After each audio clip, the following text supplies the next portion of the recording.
Welcome to fandom. তো আবার একটা ইন্ডিয়ান ফুটবলের আপডেটের ভিডিও নিয়ে চলে এসেছি। ট্রান্সফার নিয়ে প্রচুর কথাবার্তা আছে, তাছাড়া কিন্তু আইএসএল এর প্লে অফস আছে, মানে আগে কোয়ালিফাই করবে তবে সেমিফাইনাল ফাইনাল হবে। যাই হোক, সবকিছু নিয়ে কথাবার্তা বলবো। চারিদিকে ট্রান্সফার রুমারের ছড়াছড়ি, আর চারিদিকে ফেসবুকে আগুন জ্বলছে নতুন জিনিসপত্র দিয়ে। যাই হোক, সেগুলো নিয়ে তো বলবো না, কিন্তু ট্রান্সফার যা যা আছে সেগুলো নিয়ে কথাবার্তা বলবো। তো সবার আগে যে কথাটা, এখন যারা ফেসবুক ইনস্টাগ্রামে ফলো করেনি করে নাও, আর ইউটিউবে যারা সাবস্ক্রাইব করেনি করে নাও, তারা কিন্তু রেগুলার এরকম ভিডিও পেয়ে যাবে। তো পুজোর থেকে প্রথমে শুনে নাও।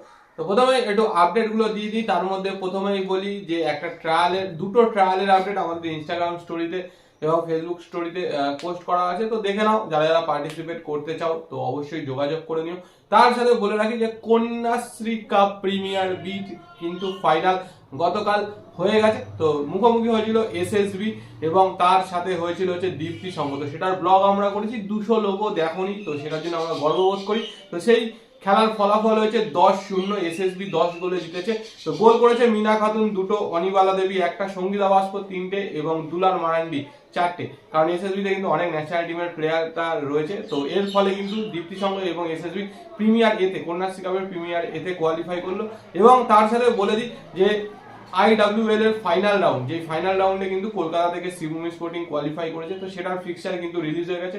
মে মাস থেকে খেলা শুরু। তো ফিক্সচারটা তোমরা স্ক্রিনে দেখে নাও, সবকটা ম্যাচ কিন্তু গোয়াতে হবে। এবং তার সাথে আরেকটা আপডেট দিদি, সেটা হচ্ছে আন্ডার 15 জুনিয়র লিগ। এটা গতকালকে একটা ম্যাচ ছিল, United sports versus east Bengal FC. সেই ম্যাচটা কিন্তু ইউনাইটেড স্পোর্টস 1-0 বলে জিতেছে। তো এগুলো তো মোটামুটি খেলার আপডেট ছিল। তো কন্যাশ্রী কাপের গ্রুপ বি এর ফাইনালটা যারা দেখতে চাও, 10খানা গোল হয়েছে। সঙ্গীতা বাস্প ন্যাশনাল টিমেও ছিল জানো, তো অসাধারণ একটা গোল করেছে। সেখানে কিন্তু ব্লগে দেখতে হবে 10টা গোলই আছে, দেখবে মিনিটে মিনিটে গোল হচ্ছে। তো সেটা কিন্তু এন্ড স্ক্রিনে দেওয়া থাকবে বাইরের আগের ভিডিওটাই। যাদের ইচ্ছা আছে ওমেন্স ফুটবল দেখার, সাপোর্ট করা, গিয়ে কিন্তু দেখতেই পারো।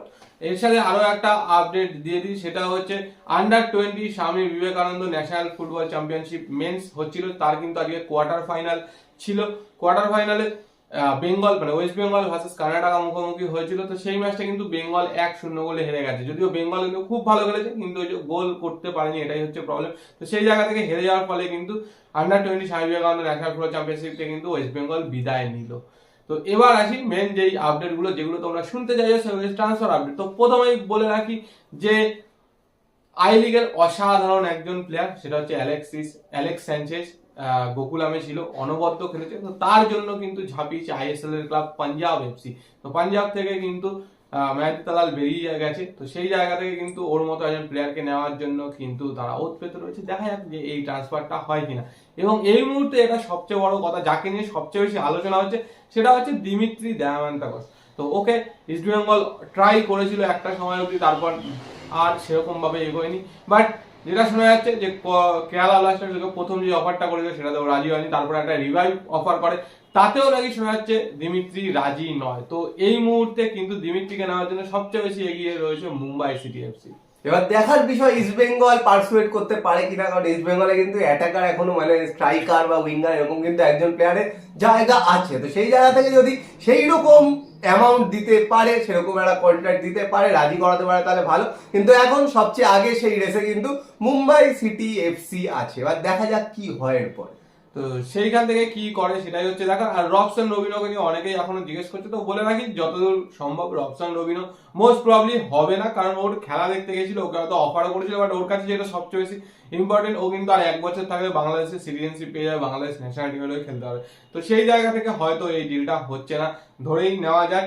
আরেকটা যেটা হচ্ছে বিনীত রায়। তো বিনীত রায়কে কিন্তু চাইছে, বিনীত রায়ের সাথে কিন্তু কথাবার্তাও বলেছে। আর বিনীত রায়ের যতদূর সম্ভব বিনীত রায়কে আরো টিম চাইছে। তার মধ্যে একটা হচ্ছে চেন্নাই, একটা হচ্ছে বেঙ্গালুরু এফসি। কারণ বেঙ্গালুরু এফসি কিন্তু আবার টিমে অনেক কিছু চেঞ্জেস করতে চলেছে। তো সেই জায়গা থেকে বিনীত রায় কতটা কি হবে সেটাও কিন্তু একটা দেখার বিষয়। তো অ্যালেক্স সাজির প্লেয়ারের মধ্যে এইসব প্লেয়ারের নামও উঠেছিল অ্যালেক্স সাজির মতো, যেটা কিন্তু খুব ভালো একটা রিক্রুটমেন্ট হতে পারে ইস্ট বেঙ্গলের জন্য। কারণ সাইড ব্যাক কিন্তু দরকার, সেন্টার ব্যাক দরকার, এই জায়গাগুলো স্ট্রেনথেন করার জন্য। তো অ্যালেক্স সাজির সাথে দেখা যাক, কথাবার্তা তো বলছে, হয় কি হয় না। এই সাইনটা হলে কিন্তু মানে একটু আর কি বলতে গেলে স্ট্রেংথটা কিন্তু বাড়বে ডিফেন্সের। তো সেই জায়গা থেকে তো অবশ্যই টিমটা তো স্ট্রং করতেই হবে, কারণ যেই সমস্ত টিমের সাথে এসিএল টায়ার 2 খেলবে সেখানে কিন্তু যথেষ্ট কঠিন কঠিন প্রতিপক্ষ পড়তে চলেছে। তো সেই জায়গা থেকে দেখা যাক যে কিরকম ভাবে টিমটা গঠন করে। আর মোটামুটি আই লিগেরও বেশ কিছু প্লেয়ারের সাথে কিন্তু কথাবার্তা চলছে। তো সেই জায়গা থেকে তাদেরকে কনভিন্স করে আনতে পারে কিনা সেটাও কিন্তু দেখার। তো মেন যেটা প্লেয়ারদের ক্ষেত্রে টার্গেট থাকে সেটা হচ্ছে ম্যাচ টাইম বা গেম টাইম। তো সেটা যদি দিতে পারে তাহলে কিন্তু অবশ্যই আসতে পারে তারা। তো এর সাথে সাথে আরেকটা বলি, সেটা হচ্ছে মোহনবাগানের তো এই মুহূর্তে সেরকম আপাতত কোনো ট্রান্সফার রিলেটেড নিউজ নেই, কারণ ওরা লিগ জিতেছে, এবার ট্রফি জেতার জন্য লড়াই করবে। খেলা তো ওদের রয়েছে, তো তারপরেই মোটামুটি সেগুলো নিয়ে আলাপ আলোচনা হবে যে নতুন টিম কিভাবে সাজাবে বা কিছু। তো সেই জায়গা থেকে মোহামেডান কিন্তু নতুনভাবে টিমটা তৈরি করতে শুরু করে দিয়েছে। মোটামুটি যতদূর খবর তাদের ওদের গতবারে 3 জন বিদেশিকে কিন্তু রাখছে। তো সেই 3 জন বিদেশিকে ছাড়া বেশ কিছু ইন্ডিয়ান প্লেয়ার, কোর ইন্ডিয়ান প্লেয়ারকে কিন্তু রেখে দিচ্ছে, যার মধ্যে সামাদ আলী মল্লিকও কিন্তু একজন হতে চলেছে, যাকে কিন্তু রাখতে চলেছে। পদম ছেত্রীকেও কিন্তু রাখতে চলেছে, এরকমই কিন্তু শোনা যাচ্ছে। ইস্ট বেঙ্গলের প্রচুর প্লেয়ারের কথা তোমরা শুনেছো, কিন্তু এখনো কিন্তু অ্যাপ্রোচের জায়গাতেই আছে। অ্যাডভান্স স্টেজে অনেকের সাথে কথাবার্তা হয়েছে, যেগুলো একদম হয়ে গেছে সেগুলো তোমাদের বলেছি। কিন্তু বাকি যেগুলোর নাম শুনছো, অ্যালেক্স সাইজ যেমন বললাম, এরকম কিন্তু আরো অনেক প্লেয়ার আছে। মিডফিল্ডে কিছু প্লেয়ার আছে, ডিফেন্সে কিছু প্লেয়ার আছে, কিন্তু ওপরের প্লেয়ারের নাম কিন্তু সেরকম ভাবে ওঠেনি ডেভিড ছাড়া।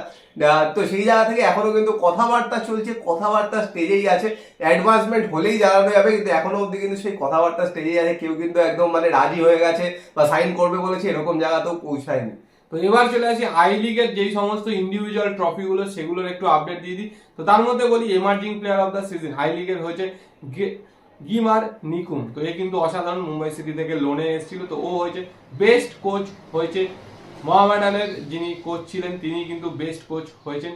আর অ্যালেক্স স্যানচেজ যে কিন্তু গোকুলামের, সে হয়েছে কিন্তু best player of the tournament. আর বেস্ট গোলকিপার হচ্ছে পদম ছেত্রী মোহামেডানের। তো সেই জায়গা থেকে দেখতে গেলে ইন্ডিভিজুয়াল ট্রফিগুলো কিন্তু প্রত্যেকে পেয়ে গেছে। এবার হচ্ছে নতুন ভাবে কিভাবে টিমটা গঠন করে মোহামেডান, সেটাই হচ্ছে দেখার। এর সাথে আরো একটা খবর দিয়ে দিই, সেটা হচ্ছে ইস্ট বেঙ্গলের প্লেয়ার যাকে লোনে পাঠিয়েছিল এফসি গোয়াতে, বর্জা হেরেরা।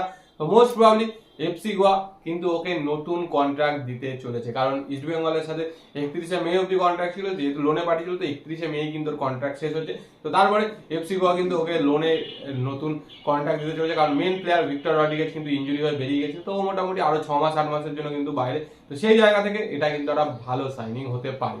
ইস্ট বেঙ্গলে কিন্তু 3 জন বিদেশিকেই মানে কন্ট্রাক্ট পাঠানো হয়েছে, 3 জন ছাড়া কিন্তু বাকিদের কাউকে হয়নি। এলসে কিন্তু এখনো রিহ্যাবে যেহেতু আছে, ওকে নতুন কন্ট্রাক্ট দেওয়া হবে কিনা, এক্সটেনশন দেওয়া হবে কিনা সেটা কিন্তু এখনো ঠিক নেই, কারণ ওর কন্ডিশন বুঝে তারপর কিন্তু করা হবে। এলসে যদি ফিট হয়ে যায় তাহলে কিন্তু একটা ভালো প্লেয়ার বলতে গেলে, যে কিন্তু ভালো একটা সেন্টার ব্যাক, সেই জায়গা থেকে ডিফেন্সে যথেষ্ট হেল্প হতে পারে।